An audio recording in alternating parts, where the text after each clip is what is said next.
CPM എന്ന് പറയുന്ന രാവണൻ കോട്ടയിൽ നിന്ന് പുറത്ത് വേറെ ഏതെങ്കിലും പാർട്ടിയിലേക്ക് പോവുക എന്ന് പറഞ്ഞാൽ അപൂർവ സംഭവങ്ങളാണ്. എന്തെന്ന് വെച്ചാൽ നല്ല രീതിയിലുള്ള സ്റ്റഡി ക്ലാസ്സുകൾ നടത്തി മസ്തിഷ്ക പ്രക്ഷാളനം ഉറപ്പുവരുത്തിക്കൊണ്ടാണ് അവരവരുടെ കേഡറുകളെ സാധാരണഗതിയിൽ നിലനിർത്താറുള്ളത്.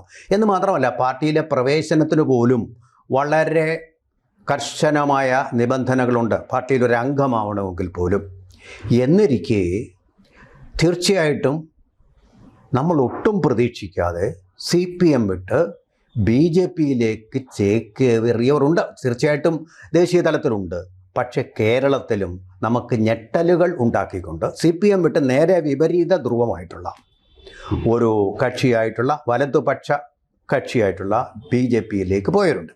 അതിൻ്റെ ഏറ്റവും വലിയ ഉദാഹരണമാണ് S. രാജേന്ദ്രൻ. അത് ഞെട്ടലെന്ന് ചോദിച്ചാൽ അല്ല, ഏതാനും മാസങ്ങൾക്ക് മുമ്പ് അദ്ദേഹം BJPയിലേക്ക് പോകുമെന്ന കിംവദന്തി പരന്നതിനെ തുടർന്ന് സംസ്ഥാന നേതൃത്വത്തിൽപ്പെട്ട ആൾക്കാർ അവിടെ വന്ന് അദ്ദേഹത്തെ ശാസിക്കുകയും പോകരുതെന്ന് പറയുകയും പോകില്ല എന്നുറപ്പ് അവർക്ക് കൊടുക്കുകയും ചെയ്തതിന് ശേഷമാണ് ഇപ്പോൾ തെരഞ്ഞെടുപ്പിൻ്റെ തൊട്ടു മുമ്പായിട്ട് അദ്ദേഹം തിരുവനന്തപുരത്ത് പോയി രാജീവ് ചന്ദ്രശേഖറിൽ നിന്ന് അംഗത്വം എടുത്തത്. അദ്ദേഹം മാത്രമല്ല, പാർട്ടിയുടെ ഏരിയ കമ്മിറ്റി ലെവലിലുള്ള ചില നേതാക്കളുമുണ്ട്. നമ്മളിപ്പോൾ മനസ്സിലാക്കുന്നത് മൂന്നാറിൽ അടുത്ത് തന്നെ യോഗം ചേരുന്നുണ്ട് BJPയുടെ. അവിടെ വെച്ച് കൂടുതൽ ആളുകൾ വരും എന്ന് പറയുന്നതാണ്. നമ്മൾ പ്രതീക്ഷിക്കാത്ത ഒരു വാർത്തയല്ലേ ഇത്? മാഷ് പ്രതീക്ഷിക്കാത്ത ഒരു വാർത്തയല്ലേ മാഷേ? ഇപ്പോൾ ഈ കാലുമാറ്റത്തിൻ്റെ കഥയുടെ പിന്നിലെ കാരണങ്ങൾ തിരക്കി പോയാൽ വളരെ വിചിത്രമാണത്. ഇപ്പോൾ നമ്മുടെ ഇപ്പോൾ സംസ്ഥാനത്ത് ഇപ്പോൾ നമ്മൾ ഈ കാലുമാറുന്ന ഒരു, അതായത് നല്ല ഉറച്ച ഇപ്പോൾ CPMൽ നിന്നാണെങ്കിൽ CPMോട്ടുള്ള മെമ്പർഷിപ്പിന് പോലും ഓരോ തട്ടുകളാണ്. അതെ, പിന്നെ അപ്പോൾ പല കുറി പരീക്ഷിക്കപ്പെട്ട പല വിധങ്ങളിൽ പരീക്ഷിക്കപ്പെട്ട ശേഷമായിരിക്കും ഒരു ഫുൾ മെമ്പർഷിപ്പിലേക്ക് ഒരാളെത്തുന്നത്. ഫിൽറ്റർ ചെയ്താണ് കടന്നു പോകുന്നത്. അപ്പോൾ അത്തരത്തിൽ അതൊരു പാർട്ടി കേഡറാണ്. അപ്പോൾ അത്രയ്ക്കും ആ കേഡർ സംവിധാനത്തിലൂടെ കടന്നു വന്ന് പാർട്ടിക്ക് വേണ്ടി ജീവിതം മാറ്റിവെച്ച ഒരാൾ പൊടുന്നനവേ മറ്റൊരു ആശയ സംഹിതയിലേക്ക് പോവുക എന്ന് പറയുന്നതിൻ്റെ കാരണങ്ങളാണ് ഞാൻ നേരത്തെ ചൂണ്ടിക്കാണിച്ചത്. നമുക്ക് ഇത് നോക്കിക്കഴിഞ്ഞാൽ ഇത് വ്യക്തികൾ പോയിട്ടുണ്ട്. പിന്നെ CPMനുള്ളിൽ നിന്ന് പുറത്താക്കപ്പെട്ട ആൾക്കാർ പുതിയ പ്രസ്ഥാനങ്ങൾ രൂപീകരിച്ചിട്ടുണ്ട്. പിണങ്ങിപ്പോയവരുണ്ട്, പുറത്താക്കാതെ തന്നെ പിണങ്ങിപ്പോയവരുണ്ട്. നമ്മുടെ ബദൽ രേഖാ വിവാദം പോലെയൊക്കെ ഇപ്പോൾ സ്വാഭാവികമായിട്ടും ആശയപരമായ വൈരുദ്ധ്യത്തിൻ്റെ പേരിൽ ഇനിയും എനിക്കിവിടെ നിൽക്കാൻ കഴിയില്ല എന്ന് പറഞ്ഞു പോയ ആൾക്കാരുണ്ട്.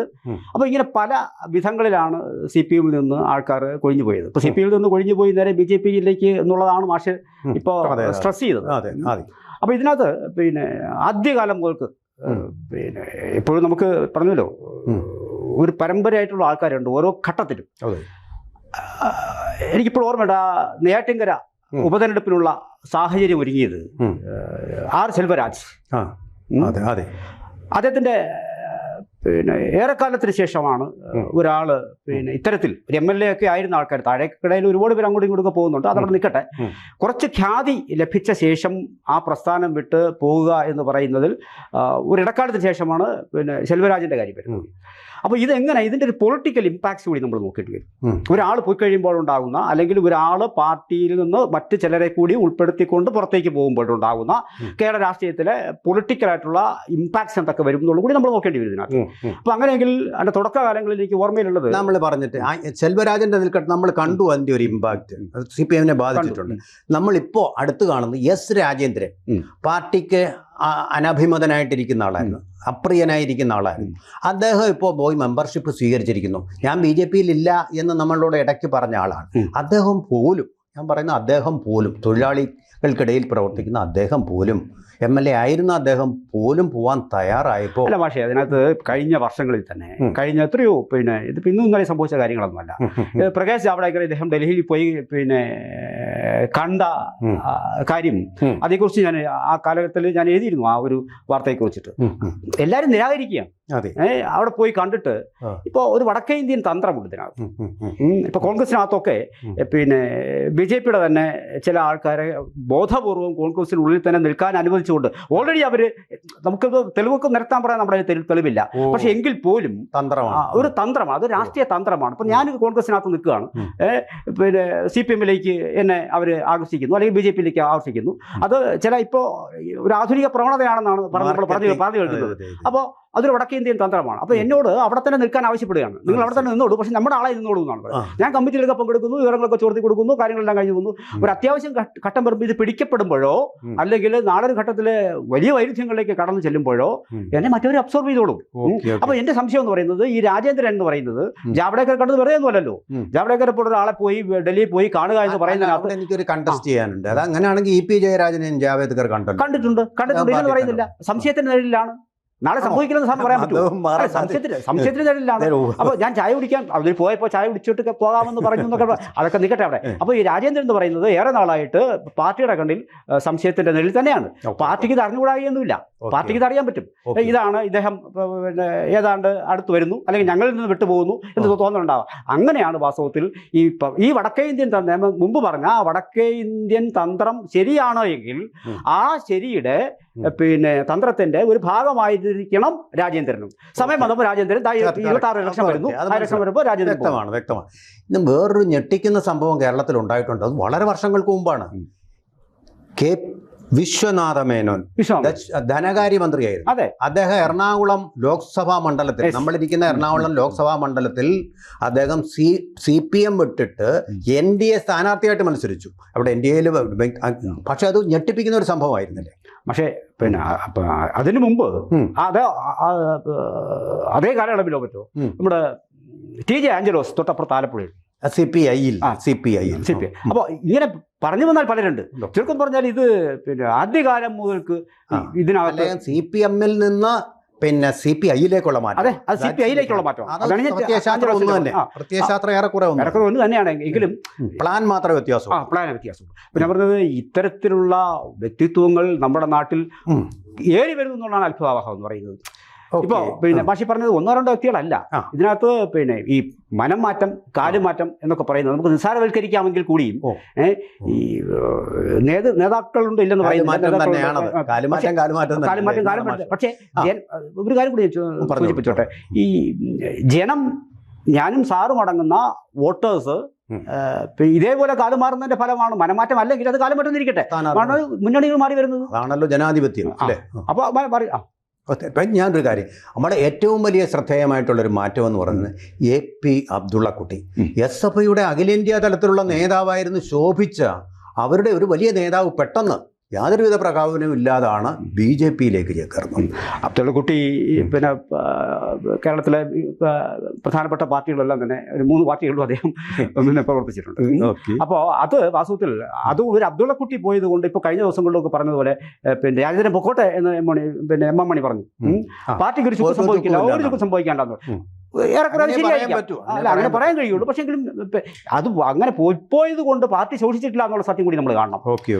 ഇപ്പോ പറഞ്ഞു വിട്ടത് കൊണ്ടോ പോയത് കൊണ്ടോ പാർട്ടി ശോഷിച്ചിട്ടില്ല. ഏറെ വർഷങ്ങളായി, 10-20 വർഷങ്ങളായി പാർട്ടി വലിയ തോതിൽ ശോഷിച്ചിട്ടില്ല. പക്ഷേ അങ്ങനെയാണെങ്കിലും പാർട്ടിയിൽ നിന്നിങ്ങനെ ആൾക്കാർ പോവുക എന്ന് പറയുന്നത് കപ്പലിൽ നിന്ന് എലികൾ പുറത്തു പോകുന്ന മാത്രം. ഇത് കൂട്ടത്തോടെ പോകുന്ന ഒരു അവസ്ഥ സംജാതമാകുന്ന ഒരു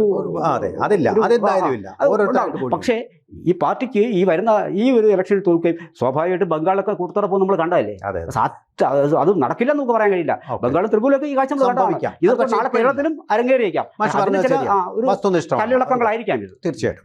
ഇനി നമ്മളെ ഞെട്ടിപ്പിച്ച വലിയൊരു സംഭവമാണ് ഇതിൻ്റെ അന്തിച്ചർച്ചകളിൽ ഇരുന്നുകൊണ്ട് CPM-ന് വേണ്ടി ഘോരം CPM നേതാക്കളെ കൂടുതലായിട്ട് ശക്തമായിട്ട് വാദിച്ചിരുന്ന റെജി ലൂക്കോസ്. അദ്ദേഹം അവിടെ വാദിച്ചത്, അദ്ദേഹം ഒരു മെമ്പറാണ്, പാർട്ടിയുടെ മെമ്പർ തന്നെയാണെന്നാണ് വാദിച്ചത്. ശരിയോ എന്നറിയില്ല. അതിപ്പോൾ ചിലർ കണ്ടസ്റ്റ് ചെയ്യുന്നുണ്ട്. മെമ്പർഷിപ്പ് ഉണ്ടെന്നാണ് പുള്ളി പരസ്യമായിട്ടിരുന്ന് പറഞ്ഞത്. അത് ശരിയാവാനേ തരമുള്ളൂ. മെമ്പർഷിപ്പ് ഉണ്ടെങ്കിൽ പുള്ളിക്ക് പാർട്ടി മെമ്പർഷിപ്പ് പിന്നെ തെളിവുകൾ കൊടുക്കുന്നതിൽ വലിയ ബുദ്ധിമുട്ടൊന്നും വരില്ല. പക്ഷേ ഞാൻ പറഞ്ഞത് പക്ഷെ അത് CPM ഇതുവരെ അംഗീകരിച്ചിട്ടില്ല. CPM പറയുന്നത് പിന്നെ ഈ രാഷ്ട്രീയ ചർച്ചകൾക്കായി ഇടത് നിരീക്ഷകൻ എന്നുള്ള പേരിൽ പലരും കാലാകാലങ്ങളായി ചാനലിരിക്കുന്ന നമ്മൾ ശ്രദ്ധയപ്പെട്ടിട്ടുണ്ട്. അത്തരത്തിൽ പിന്നെ അത് വളരെ തന്ത്രപരമായിട്ടാണ് CPM അതിനെ വ്യാഖ്യാനിച്ചത്. അവരെ ഞങ്ങൾ പെറുക്കിയെടുത്ത് പുറത്തേക്ക് കളയുന്നു എന്നുള്ളത് മാത്രമേ ഉള്ളൂ. ആ ഒരു അവഗണന പേരിലാണ് അദ്ദേഹം പോയതെന്നും അവർ പറയുന്നുണ്ട്. സ്വാഭാവികം. പല നിരീക്ഷകന്മാരും അങ്ങനെ ഇപ്പോൾ ഹസ്കർ നമുക്ക് കൗണ്ടർ ബാലൻസ് ചെയ്യാൻ ഒരു VV രാജേഷ് ഉണ്ട്. VV രാജേഷ് എന്ന് പറയുന്ന ആള് SFIയുടെ കറതീർന്ന നേതാവായിരുന്നു. അദ്ദേഹം BJPയിലേക്ക് വന്നു. ഇപ്പോൾ തിരുവനന്തപുരത്തിന്റെ മേയറായിട്ട് BJPയുടെ കെയറോഫിലിരിക്കുന്നുണ്ട്. അല്ല, പക്ഷേ അതിനകത്ത് ഒരു കാലഘട്ടത്തിൽ പ്രത്യേകിച്ച് ഒരു 10, 20, 25, 30 വർഷം മുമ്പ് ഇവിടെ ഈ NDA അല്ലെങ്കിൽ BJP എന്ന് പേരെടുത്ത് പറയാം. BJP ഒരുപാട് ആഴത്തിൽ വേര് ഓടാതിരുന്ന ഒരു കാലമുണ്ട് ഇവിടെ. സ്വാഭാവികമായി ഒരു മനുഷ്യൻ എന്തുകൊണ്ടാണ് ഞാൻ SFI ആവുന്നത്, സ്റ്റുഡന്റ് പൊളിറ്റിക്സ് എന്നാണല്ലോ വരുന്നത്, ഞാൻ SFI ആവുന്നത് എന്തുകൊണ്ടാണ്, KSU ആവുന്നത് എന്തുകൊണ്ടാണെന്നുള്ള ചോദ്യമുണ്ട്. അപ്പോൾ അങ്ങനെ വന്ന ഒരുപാട് പേര് ആദ്യകാലങ്ങളിൽ SFIയിലോ KSUയിലോ നിന്നിട്ട് തന്നെയാണ് വന്നത്. CK പത്മനാഭൻ BJPയുടെ സംസ്ഥാന പ്രസിഡന്റ് ആയിട്ടിരുന്ന അദ്ദേഹം ഒരു SFIയുടെ ആളായിട്ടിരുന്ന് ആ പ്രത്യയശാസ്ത്രത്തിൽ ചെഗുവേരയുടെ വലിയൊരു ആരാധകനും ഇപ്പോഴുമാണ്. അദ്ദേഹം BJPയിലുണ്ട്. പിന്നെ ഞാൻ പറയുന്നത് നമ്മുടെ സമയം പോയതുകൊണ്ട് ഞാൻ വേറെ ചില ഏരിയ തലത്തിലും അതുപോലെ തന്നെ പാർട്ടിയുടെ പ്രാദേശിക തലത്തിലും ഒരുപാട് പേര് മാറും. നമ്മൾ നേരിട്ട് കാണുന്ന കാര്യങ്ങളാണ്. ഇതിൽ ഈ പ്രസിദ്ധമായ ഒന്ന് Adoor CPM block panchayat vice president T Saraswathi, ഒരു സ്ത്രീ, അവർ BJPയിലേക്ക് മാറിയുണ്ട്. പിന്നെ EP ജയരാജന്റെ നമ്മളെ G സുധാകരൻ പോകുമെന്ന് പറയുന്നുണ്ട്. അതുപോലെ തന്നെ അഡ്വക്കേറ്റ് ജയശങ്കർ BJPയിലേക്ക് പോകും. അദ്ദേഹം CPI-കാരനായിരുന്നു. പോയതിനു ശേഷം മാത്രം പറയാവുന്ന കാര്യങ്ങൾ മാത്രമാണ്. മധു മുല്ലശ്ശേരി തീർച്ചയായിട്ടും പോയ ആളാണ്. മുൻ CPM ഏരിയ കമ്മിറ്റി നേതാവായിരുന്ന മധു മുല്ലശ്ശേരി, പേര് കേട്ട മാഷ്. പക്ഷേ ഇനി ഒരു പേരോട് ഞാൻ പറയട്ടെ, അൽഫോൺസ് കണ്ണന്താനം അവർ കണ്ണന്താനവും പാർട്ടികൾ മാറി മാറിയല്ലേ വന്നു. അദ്ദേഹം മന്ത്രിയായിരിക്കുകയും ചെയ്തിട്ടുണ്ട്. അപ്പോൾ ഈ ചില ആൾക്കാര് ഇത്തരത്തിലുള്ള ഈ പ്യോർ പൊളിറ്റീഷ്യൻസ് അല്ല ഇതിൽ ചിലരൊക്കെ. പിന്നെ BM സുധീരനെതിരെ മത്സരിച്ച ഒരു ഡോക്ടർ മനോജ് ഉണ്ട്. അപ്പൊ ഇതൊക്കെ ഇനി ഒരു പേരും കൂടെ ഞാൻ പറയും, മാഷിന് പരിചയം കാണുന്നത് ബിപിൻ C ബാബു എന്ന് പറയുന്നത് ഇപ്പോൾ BJPയുടെ സംസ്ഥാന സമിതി അംഗമായിട്ടുണ്ട്. അദ്ദേഹം പാർട്ടിയുടെ CPMന്റെ ആലപ്പുഴ ഏരിയ കമ്മിറ്റിയിലുണ്ടായിരുന്ന ആളാണ്. പിന്നെ വടക്കേ ഇന്ത്യയിലാണെങ്കിൽ അതും കൂടെ പറഞ്ഞ് നമുക്ക് നിർത്താം. വടക്കേ ഇന്ത്യയിൽ ധാരാളമുണ്ട്. ബ്രട്ടിൻ സെൻഗുപ്ത, സുധീന്ദ്ര കുൽക്കർണി, ഇവരെല്ലാം CPMൽ അടിയുറച്ച് ബോധ്യമുള്ള ആൾക്കാരായിരുന്നു. അവരിപ്പോൾ BJPയിലാണ് പ്രവർത്തിക്കുന്നത്. നമുക്ക് ഇങ്ങനെ പാർട്ടി മാറ്റം CPMൽ നിന്നാവുന്നത് കൊണ്ടാണ് അത് വാർത്തയാവുന്നത്. മറ്റു പാർട്ടികളിൽ നിന്ന് ആയാറാം ഗയറാം എന്നേ ഉള്ളൂ. പക്ഷേ അതിന്റെ കാരണം കൂടി നമ്മൾ ഇതുവരെ വ്യക്തമായ കാരണങ്ങൾ നമ്മൾ പറഞ്ഞില്ല. കാര്യങ്ങളെങ്കിലും അത് സൂചിപ്പിക്കാതെ പോകുന്നത് ശരിയാണ്. കാരണം ഒന്ന് കേവലമായ അഭിപ്രായ വ്യത്യാസത്തിന്റെ പേരിൽ ഇപ്പോൾ അഭിപ്രായ വ്യത്യാസം CPMനോടുള്ള പലരും മൗനമായി എങ്കിലും CPMൽ തന്നെ തുടരുന്ന ഒരു കാഴ്ചയുണ്ട്. ഇപ്പോൾ സുരേഷ് കുറുപ്പിനെ പറഞ്ഞു അഭിപ്രായ ഭിന്നതയുണ്ട്, കടുത്ത അഭിപ്രായ ഭിന്നതയുണ്ട്. പക്ഷേ എങ്കിലും പാർട്ടിക്കകത്ത് അച്ചടക്കമുള്ള പാർട്ടി ആ കേഡർ സംവിധാനത്തിൽ കൊണ്ടുവന്ന ഒരാളെന്നുള്ള നിലയിലാണ് നമ്മുടെ മാസ്റ്റർ. അപ്പൊ അങ്ങനെ അതും വിട്ടിട്ട് ആ അതിരുകളെല്ലാം ലംഘിച്ച് പുറത്തേക്ക് പോകുമ്പോൾ അതിന്റെ പിന്നിലെ ലക്ഷ്യങ്ങളാണ് നമ്മൾ നോക്കേണ്ടത്. വീണ്ടും അവർ ഇപ്പോൾ ഐഷ പോറ്റി അപ്പോൾ അതിന്റെ പിന്നിലൊരു പൊളിറ്റിക്സ് നമുക്ക് മാറ്റി നിർത്താം. പാർലമെന്ററി മോഹം കടന്ന് ആശയപരമായില്ല, ഇത് ആമാശയപരമായി മാറുമ്പോഴാണ് ഇതിന്റെ വിഷയം വരുന്നത്. അപ്പോൾ അതിനകത്തൊരു ചില പാർലമെന്ററി മോഹങ്ങൾ കൂടി ഇല്ലേ എന്ന് സംശയിക്കേണ്ടുന്ന കാര്യമുണ്ട്. തീർച്ചയായിട്ടും അത് നമ്മളിവിടെ ചർച്ച ചെയ്തു. വിയേഴ്സൺ മാസ്റ്ററുമായിട്ട് ഈ കാര്യം തന്നെ ഇത് തന്നെ പറയുകയും ചെയ്തിരുന്നു. അതാണ് അതിൻ്റെ കാരണമെന്നുള്ളത് പറയുകയും ചെയ്തിരുന്ന വിഷയമാണ്. എന്തായാലും ഇത്രയും നല്ല വിവരങ്ങൾ നമുക്ക് നൽകി അതിൻ്റെ ശരിയായിട്ടുള്ളൊരു അപഗ്രഥനവും നടത്തിയതിന് ശിവദാസൻ മാഷ്ക്ക് നന്ദി. നമസ്കാരം. കൂടുതൽ വാർത്തകളും വിശേഷങ്ങളും നിങ്ങളിലേക്ക് എത്താൻ ABC മലയാളം സബ്സ്ക്രൈബ് ചെയ്യുക, ബെൽ ബട്ടണും അമർത്തുക.